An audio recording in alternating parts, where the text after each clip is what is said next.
perfectly honest, I remember thinking that it was hopeless. I felt that both parents probably would have a difficult time meeting the minimum standard for these kids to come back to them. So I remember thinking it was pretty hopeless.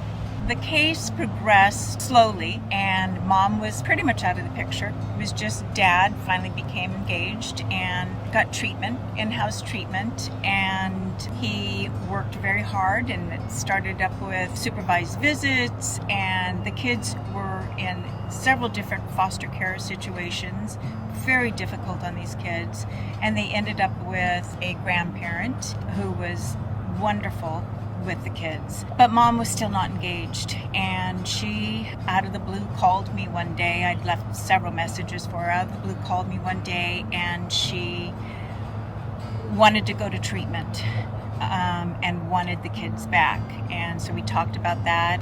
She was very concerned about her past, that's all everybody would see. And I just reassured her, as long as she put everything in place that they were asking her to do and just be the parent I knew she could be. I had seen her with the kids. She was a wonderful parent.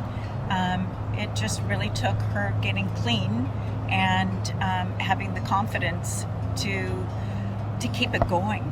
She did everything she needed to do. I ended up having just a great relationship with both mom, dad, grandma. It was just a really incredible situation. They worked very, very hard to get these kids back. I fought hard for them because they were proving to do everything they needed to do. It turned out to be a wonderful success story, and they ended up being all back together and did really well.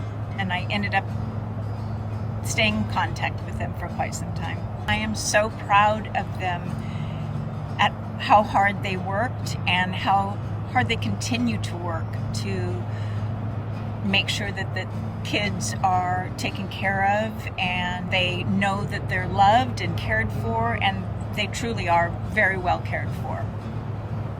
They just had stability in their life, and I think that really was the turning point for them. Nobody else is able to do what a CASA does, and I think it's a incredible thing that all these volunteers are doing. It's very important.